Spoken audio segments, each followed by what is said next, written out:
നമസ്കാരം. പുതിയ വീഡിയോയിലേക്ക് വീണ്ടും സ്വാഗതം ചെയ്യുന്നു.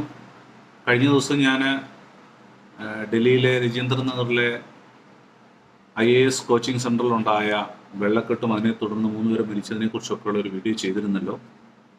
ഈ വിഷയം സുപ്രീം കോടതി ഏറ്റെടുത്തിരിക്കുകയാണ്. ഇവിടെ ഇങ്ങനെ ഒരു മരണം ഉണ്ടായതിൽ സുപ്രീം കോടതി അതിൻ്റെ ബന്ധപ്പെട്ട ആളുകളെ രൂക്ഷമായി വിമർശിച്ചിരിക്കുകയാണ്.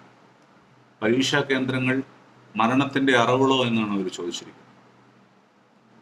കോച്ചിങ് സെൻ്ററിലെ വെള്ളക്കെട്ടത്തിൽ വിദ്യാർത്ഥികൾ മരിച്ച സംഭവത്തിൽ സുപ്രീം കോടതി രൂക്ഷമായ വിമർശനമാണ് ഉന്നയിച്ചിരിക്കുന്നത്. ഇത്തരത്തിലുള്ള മത്സര പരീക്ഷകൾക്കും മറ്റും കോച്ചിങ് സെൻ്ററുകളിലേക്ക് കടന്നു വരുന്ന ഇടുങ്ങിയ സൗകര്യങ്ങളിലും താമസ സൗകര്യങ്ങളിലൊക്കെ പാർക്കുന്ന വിദ്യാർത്ഥികൾ അവരുടെ ജീവൻ അപായം ഒന്നും സംഭവിക്കാൻ പാടില്ല എന്നാണ് കോടതിയുടെ നിരീക്ഷണം. രാജ്യത്തിന്റെ പല ഭാഗത്തു നിന്നാണ് അവർ പഠന ആവശ്യങ്ങൾക്കായിട്ട് ഡൽഹിയിലേക്ക് കടന്നു വരുന്നത്. അവർ കടന്നു വരുമ്പോൾ അവർക്ക് മതിയായ താമസ സൗകര്യങ്ങളും മറ്റ് അടിസ്ഥാനപരമായ സൗകര്യങ്ങളും ഒക്കെ അവിടെ ഉണ്ടാകേണ്ടതായിട്ടുണ്ട്. എന്നാൽ കഴിഞ്ഞ ദിവസം 3 വിദ്യാർത്ഥികൾ മരണപ്പെട്ടു. അവിടെ ഉണ്ടായ വെള്ളക്കെട്ട് ബന്ധപ്പെട്ട അധികാരികൾ മുൻകൂട്ടി ശ്രദ്ധിക്കുകയും അതിനുവേണ്ട കാര്യങ്ങളൊന്നും ചെയ്യാഞ്ഞുകൊണ്ട് സംഭവിച്ചതാണ്. അതുകൊണ്ട് തന്നെ കോടതി ഈ വിഷയത്തെ വളരെ ഗൗരവമായി കണ്ടതുകൊണ്ട് നിശ്ചയമായും അതിന് ബന്ധപ്പെട്ട ആളുകൾ അതിനുവേണ്ടുന്ന ക്രമീകരണങ്ങൾ എത്രയും വേഗം ചെയ്യുമെന്നാണ് പ്രതീക്ഷിക്കുന്നത്. ഇതെല്ലാവരുടെയും കണ്ണു തുറപ്പിക്കുന്ന ഒരു സംഭവമാണെന്നാണ് കോടതിയുടെ നിരീക്ഷണം.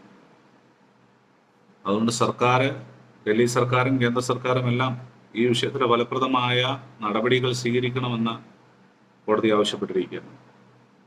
മാത്രമല്ല, ഇത്തരത്തിലുള്ള സംഭവങ്ങൾ ഇനി ആവർത്തിക്കില്ല എന്നുള്ള ഉറപ്പ് ലഭിക്കേണ്ടതുണ്ട്. ഒരു സംഭവം ഉണ്ടായി, നാളെ ഒന്ന് ആവർത്തിക്കുക എന്നുള്ളതല്ല.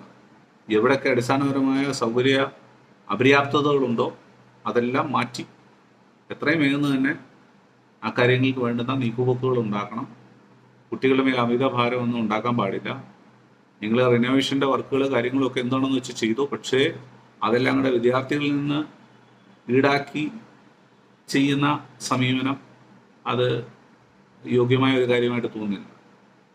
ആരാണോ കെട്ടിടത്തിൻ്റെ ബന്ധപ്പെട്ട വ്യക്തി, നിശ്ചയമായ ആ വ്യക്തി തന്നെ അതിൻ്റെ കാര്യങ്ങളൊക്കെ ചെയ്ത് താമസയോഗ്യമായ നിലയിൽ മറ്റു കുഴപ്പങ്ങളൊന്നും ഇല്ല എന്ന് ഉറപ്പാക്കി ആ ഒരു ബിൽഡിംഗ് ആ ഫിറ്റ്നസ്സോട് കൂടെ തന്നെ പ്രവർത്തിപ്പിക്കുകയാണെങ്കിൽ അതായിരിക്കും നല്ലത്. നാളുകളിൽ ഇത്തരത്തിലുള്ള സംഭവങ്ങൾ ആവർത്തിക്കപ്പെടാതിരിക്കാനായിട്ട് ശ്രദ്ധിക്കുക എന്നുള്ളത്. ഡൽഹിയിൽ പൊതുവെ തുടർമാനമായി മഴ പെയ്തു കഴിഞ്ഞാൽ പല താഴ്ന്ന പ്രദേശങ്ങളും വെള്ളം കയറുവാനായിട്ടിടയായിരിക്കും. ഇത് സ്വാഭാവികമായ കാര്യമാണ്, സംഭവിച്ചുകൊണ്ടിരിക്കുന്ന കാര്യമാണ്. കാരണം വെള്ളം പോകാനായിട്ട് മറ്റ് സ്ഥലങ്ങളില്ല. അതുകൊണ്ട് തന്നെ ഈ കാര്യം വളരെ സൂക്ഷ്മതയോടെ ശ്രദ്ധയോടെ ചെയ്യുവാനായിട്ട് കോടതി തങ്ങളുടെ നിരീക്ഷണത്തിലൂടെ അറിയിച്ചിരിക്കുമ്പോൾ ബന്ധപ്പെട്ട ആളുകൾ ഈ കാര്യം വളരെ ശ്രദ്ധയോടെ നോക്കിക്കണ്ട് ചെയ്യുമെന്ന് നമുക്ക് ആശിക്കാം. ഏതായാലും നമുക്ക് അതിൻ്റെ കൂടുതൽ വിശദാംശങ്ങൾ വരും ദിവസങ്ങൾ ലഭ്യമാകുമെന്ന് നമുക്ക് പ്രതീക്ഷിക്കുന്നു. വീണ്ടും പുതിയൊരു വീഡിയോയിൽ കാണുന്നവരെ നന്ദി, നമസ്കാരം.